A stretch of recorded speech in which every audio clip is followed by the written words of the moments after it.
Hi. I'm gonna try to talk a little louder than I normally do because so you can hear me. I'm in a little apartment now, so I don't like to talk very loud. But my name is Shelley Johnson, and as of this past Tuesday, I'm 58 years old. It was the worst birthday of my entire life, uh, thanks to benzodiazepines, and it's Sunday, October the 8th. I somehow managed to make it to church. Um, kind of wish I didn't, but actually, because you don't really seem to find there anymore, even people there that really just, I don't know, they just don't understand this. They don't get it. If you don't say the right thing, it's you kind of get treated like like your faith is not strong enough.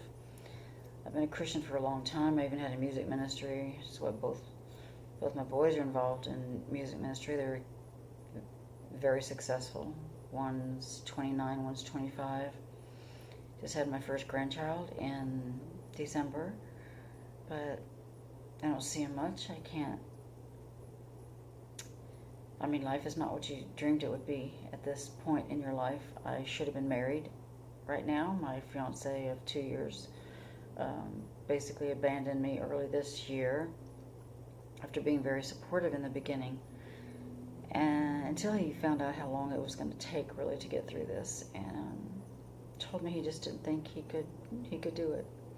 So you have people in your life doing things that you never ever fathomed that anybody could do, because if you have cancer, if you are in the hospital from a near fatal car wreck, or if you're amongst the horrible tragedies that are going in the world today, um, that's what's on the news. That's what gets support. That's what gets people's attention. That's what gets people by your side. Um, but with this, you get abandonment, you get distance, you get people treating you like you're crazy, people not understanding why it's taking you so long to get well, people who just don't want to be around it, people who end up just kind of keeping their distance. Having gotten out of an abusive situation, because my fiance then turned very, very, very emotionally, physically, and mentally abusive, and he knew all well about what this disease and what those kind of actions would do to somebody suffering through this acute benzodiazepine withdrawal syndrome. This video is for the Benzodiazepine Information Coalition. I am so grateful for this coalition. I have put it on my now deactivated Facebook page, as so many of us end up doing, because it's just too difficult and too painful, and a lot of reasons actually. But anyway, but I put it as a fundraiser on my page. I have put so much awareness about this.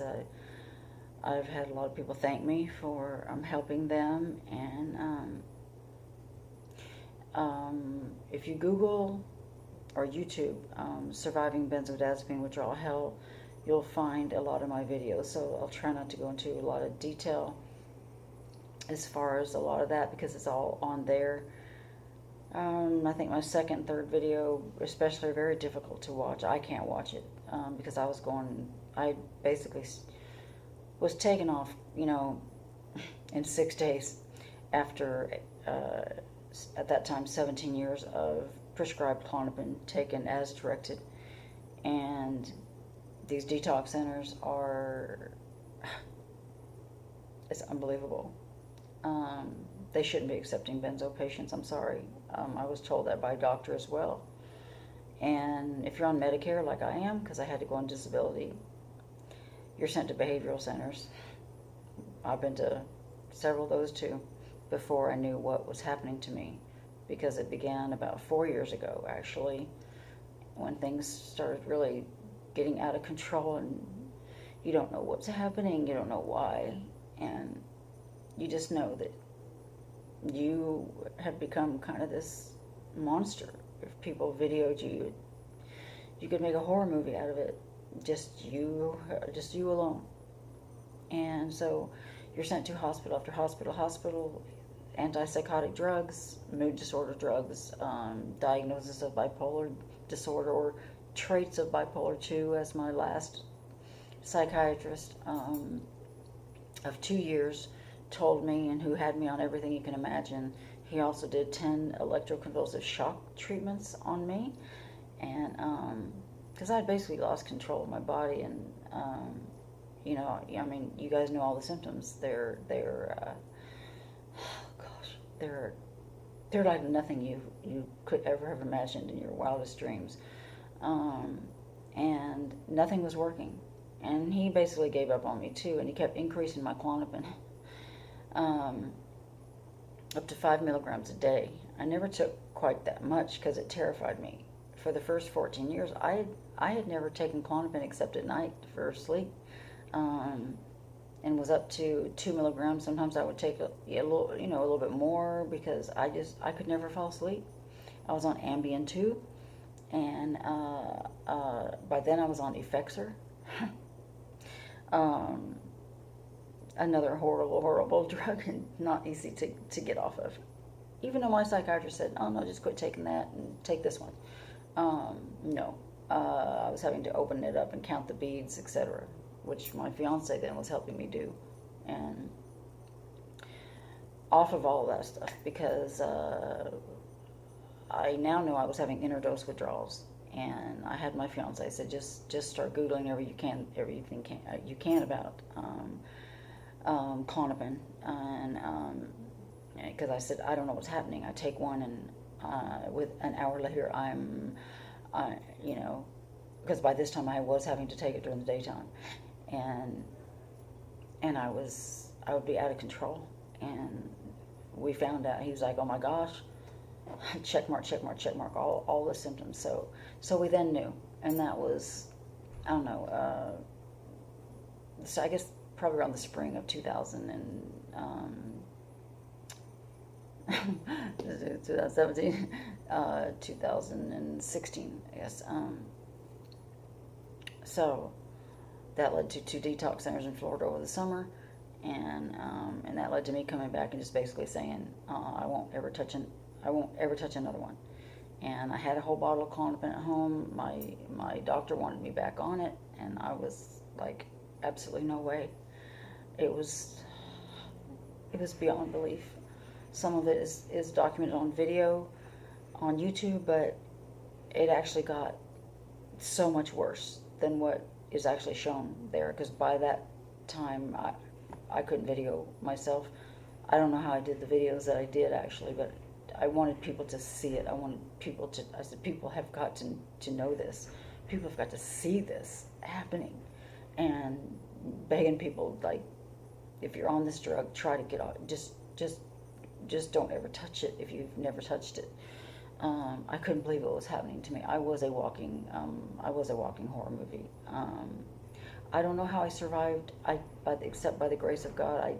I wasn't on an anticonvulsant, so I was in the ER once, taken by ambulance a couple of times, and you kind of get treated like you're crazy because you've been to the ER over the last 4 years a few times.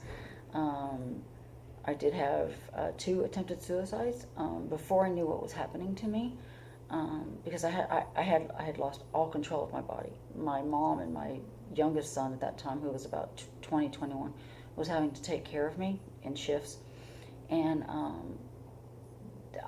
you don't know what's wrong, and there's no help, and so you figure there's only one way to get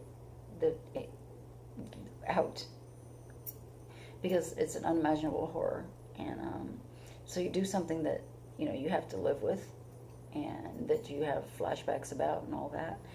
And then, of course, you're sent to hospital after hospital, behavioral center, because she's got to be crazy. And you're not. That's the thing. You're not crazy. It's like, no, people, I'm not crazy. I wasn't feeling sorry for myself and tried to take my life. I wasn't being selfish. I wasn't all these things that people say about suicide. It's like crying for attention. She knew she wouldn't die. No, none of those things are true. And now you learn about benzo withdrawal syndrome, and you learn about suicidal ideation, and you post all the articles about it, and you try to tell people everything about it, and it's like, I can't help these thoughts. I don't want to die. I mean, I became a grandmother in December, but I don't ever see him. He's 30 minutes away. My oldest son and his wife, they don't, I don't know, they distance themselves. My youngest has been my rock, but people have to work. He's a newlywed. It's like there's nobody that can actually be here with you, and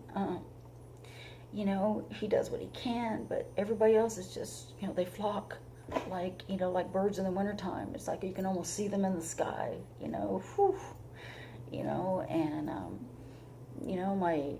my church chose my abusive fiance over me, even though he spent a night in jail for simple battery, and he did unbelievably horrific things to me. But my panic attack in my life group was called drama, and so but I can't write the big fat tithe check. I can't do the things that he's able to do. So it's like, now we'll take him, and we can't help you. And I have text messages to prove that that's what happened. But so you search and you think, I had a 10-year music ministry. I need to be in church, but I don't know. People want a certain answer. So they think, your faith is not strong enough, your belief is not strong enough, you're just not strong enough. And it's like, you know what? I couldn't be alive today after this past 4 years if I was not showing strength, if I was not fighting with everything I have. But it just gets down to a point. It's like, nobody really seems to be left. I mean, you have a few dear friends. I have one in Canada who even offered me to come live with her and her husband, but I'm in Georgia. My grandson, my mom has abandoned me again, but she's 78 years old, and I don't know. It's, and my youngest, who's been my rock, he's here, and his wife it's like, I don't know. And you don't want to be a burden to other people, and you don't know if they're prepared for what they're getting into, because the people that you thought could handle it, that promised you they would, and they would never leave you, then they get in the reality of it, and guess what? They leave you. So you don't want to do that to somebody else.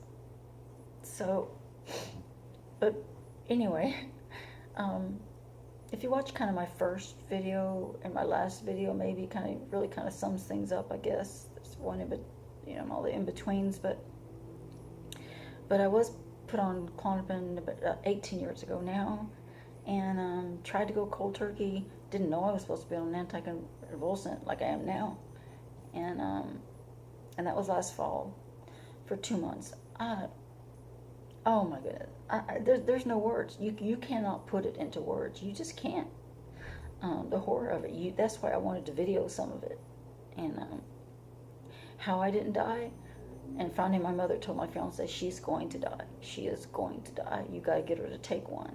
You've got to get her to take one. And he finally got 3 out for me. He had the bottle hid, because I was like, don't, no matter how much I cry, beg and plead, don't give me one, don't give me one. And I actually never did cry and plead for one. I didn't want it ever in my system. But they thought I was going to die. They begged and pleaded me to take it. I would put it in my mouth, and I would literally spit it back out. I would spit it out. That's how desperately I didn't want this, I call it the devil's drug, in my system. So, but finally, my fiance was just at his wit's end, and I told him, I said, look, you're never sleeping. You have to work, because I'm keeping you up on. And I took it. I took it after even taking a sip of water and still spitting it back out. That led to an addictionologist a couple months later who said, look, and I just wanted an anticonvulsant. I wanted something to help me get through the horror. I didn't want to ever take a benzo. And then you get told there's only one way to survive it. Put you on Valium and do what could be a 2-year taper. It's like, I cried like a baby. 2 years, first of all. And benzo back in my body? No. But it's like, this is a doctor who knew all the terminology. He knew about kindling. He knew that this is what he did, we thought. So I trusted him. And I took Valium. Oh, a whole nother beast. That put me on the couch for a week at a time. I couldn't even bathe. A whole different. Now I know why people say, "Oh, I can't take Valium." So now, then he wanted to put me on Latuda a couple months later because, well, you're just depressed. Well, you've got me into a zombie, and it's like, oh, I put you on too much, so let's take half of it away. Let's add some more back. I mean, he was doing everything wrong. You can't do that up and down with a benzo patient. And then it's like, I think you're depressed. He'd already told me my diagnosis of bipolar and that kind of stuff was ridiculous. And I'd been way over medicated. And Latuda was one of the only ones I hadn't been on. I knew what akathisia was now and knew I had it after Abilify. I was like, I wanted no part of it. I knew better. And I told him no. And then he refused to treat me because I refused to take Latuda. Can't be your doctor then. Oh, wait a minute. You've got me on Valium. You have me on Valium. And now you're refusing to be my doctor? What am I going to do? That's how these doctors are doing people. It's like, oh yeah, well, I know I've got you on all this Valium, but I'm sorry. I don't know what you're... Shocking. Absolutely shocking. So then I go to my family doctor. Oh, it's a psychiatric issue. I'm sorry, we can't help you. My family doctor of 25, 30 years, they don't want to help except give me Lexapro. Nah, take this Lexapro. What? Well, sorry, that's a psychiatric issue. But wait a minute. So you won't help me come off of a drug that's killing me, that if I look back on my records, you guys probably put me on to begin with to sleep years ago. But you were willing to prescribe me Lexapro. Is that not a psychiatric issue? You'll give out these drugs. But then when someone desperately needs to save their life and come off of it, oh, no. That's a psychiatric issue. Go see a psychiatrist. I saw a psychiatrist for the first time, 4 years ago, for the first time in my life. And I'm sorry, I'm sure there's good ones out there, but was the worst decision I ever made in my life. So, anyway, my phone's been acting up as far as how long it'll video, so I'm trying not to make this too long since a lot of it's already documented on YouTube. I wanted to make this for you guys, for the Benzodiazepine Information Coalition, because I'm so grateful for you guys. I'm so grateful. I've been able to forward articles to family. I've posted so much stuff on Facebook that I got criticized by a friend by my benzo saturation. And I'm like, you know what? I will saturate this till, you know what? Because you know what you can do. One click, unfriend me. Get off my page. I'm trying to help people. But a few weeks ago, it was like, enough is enough. And I deactivated my page for now. And, but, it's like, and that happens a lot. I hear the stories. I have people that have befriended me because of my videos that email me. Some I now talk on the phone. A couple different ladies. I have one emailed me. I'm in Georgia. She's in the UK. People in different states. And, when I was still up high on still on 25 milligrams of Valium, I was doing much better because I hadn't gotten into the lower dose yet. My body had finally adjusted to Valium. I still had waves, but they weren't as frequent as they are now. They're kind of always constant now. They're just sometimes they're severe, I want to die days, and then there's the ones that it's like, okay, I can drive and make it to Walmart. I can maybe go eat with, for my birthday with my son and his wife, which I didn't make it and haven't made it yet, but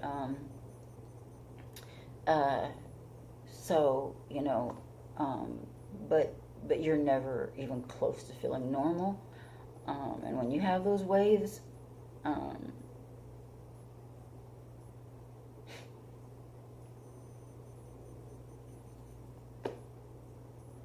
you do is say, God, enough is enough. I've been crying out to you constantly. I still do my devotions in the morning. I try to exercise. I changed my diet. You're trying to do all the right things, and you get treated like you're someone who's laying around just feeling sorry for themselves. And there's so much horrific things going on in the world that you then know, I better not complain, I better not say anything, because people don't want to hear about me. They don't want to hear about, because we're not on the news, we're not even, the opioid stuff that's finally getting attention. We're not out there yet. There's so many of us that are dying, and people are starting to get attention with, celebrities or mass these shooters that are killing so many people, and they find out, where they were coming off of a Benzo, or they had just started taking one, or it's finally taking to get some more attention. But I'm sorry, I wasn't going to do that, but anyway, I just want to, because honestly, you get to a point now, I'm down to 10 milligrams, and from last November, when the doctor put me on 40, and I'm terrified to taper anymore. Yet I know if I don't, I'm never going to get through this. But honestly, every single day, I don't know if I'm going to get through it. And I know people don't get it. I had somebody at church tell me when I was crying, saying, I'm not going to get in the trenches with you. I don't need to know everything about your illness.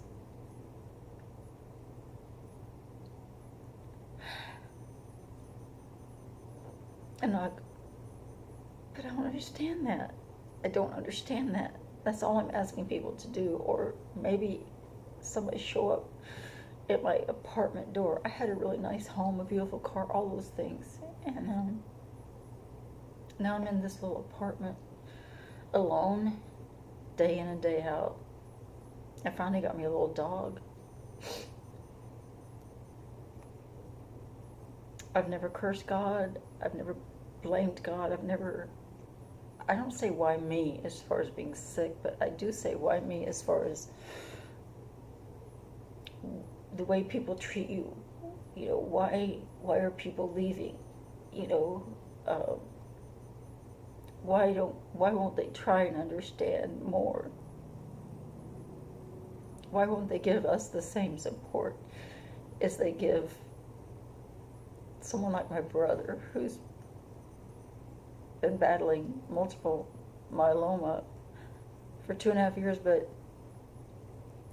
is now in remission. It's incurable, but he's in remission. But he's had an incredible support system. Nobody left him, not one single person. He's in Maryland, so I don't see him, but not one person left him or thought anything bad of him, or that he wasn't trying hard enough to get better, because he had cancer. And I told my youngest son, I said, Casey, I said, I got the wrong disease. I got the wrong one. And, I never smoked. I was, a social drinker. You give up all that, and, but I never did drugs. I never abused this medication. Was an avid runner my whole life and working out, and, I ate pretty healthy anyway before, but now, I did the no gluten, no little sugar, no dairy, no caffeine, no alcohol, and you try to do everything right, but people don't see that. They just see that it's like, oh, well, there she is crying again, and there she is, like,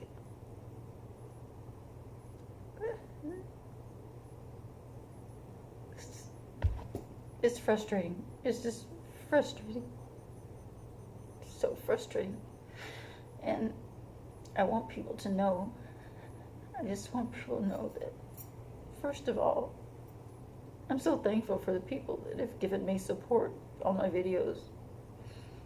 That from the very beginning, when I started realizing I wasn't alone, that as heartbreaking as that was to know how many people were going through this, how comforting it was to know that I wasn't alone, that I wasn't going crazy, that doctors did this to me, and they continue to do it to me over the last couple of years.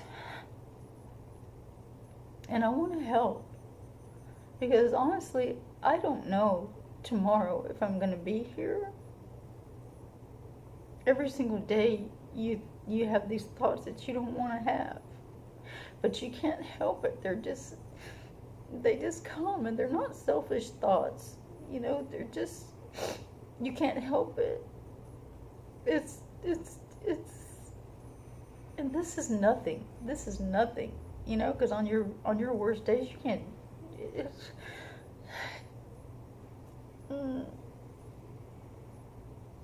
you just, I don't know.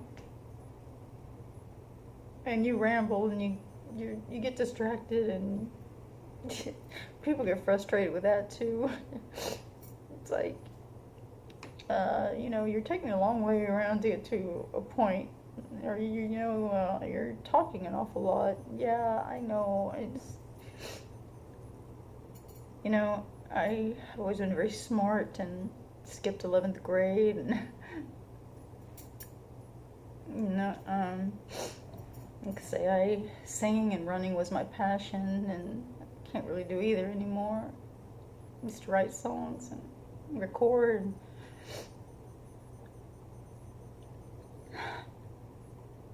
It's like everybody says, I want my life back, but you can't say that to people anymore, because they think you're being selfish, because there's people who lost their lives, or in storms or shootings, and I'm not asking, I've never been a materialistic person, and I just want some sense of normalcy, I want to not be afraid to go to bed because of what I'm going to wake up to. And so you stay up late, and you're already getting hardly any sleep, especially when you were an insomniac before this even started, which is why you're in this mess, this hell. And that's what it is. I'm sorry.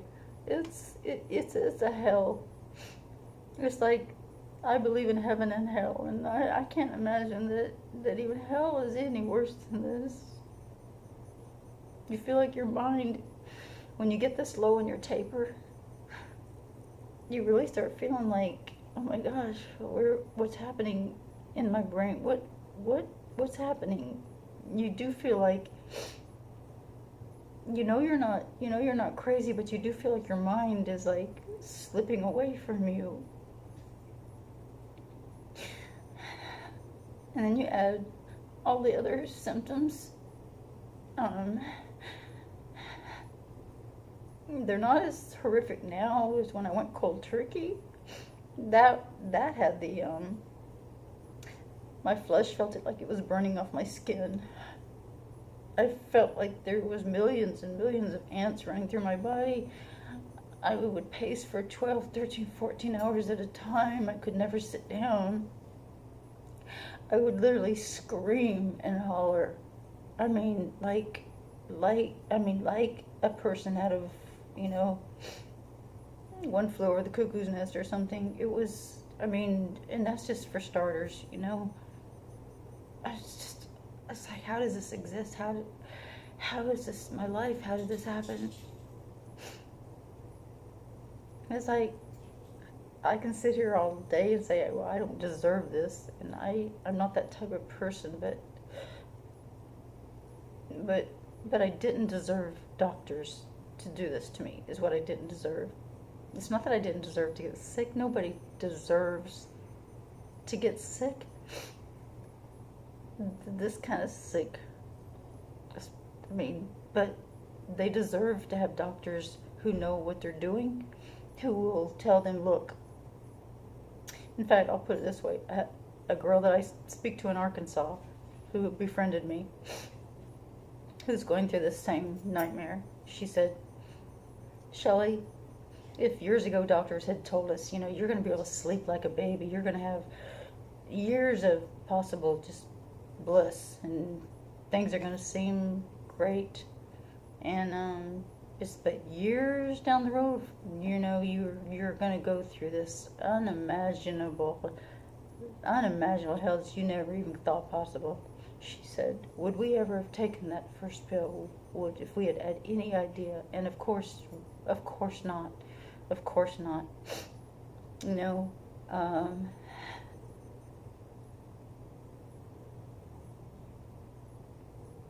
And that first pill started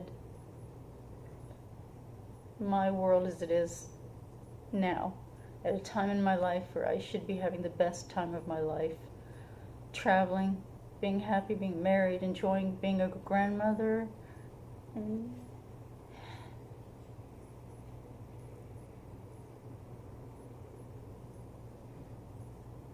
so I want my story out there.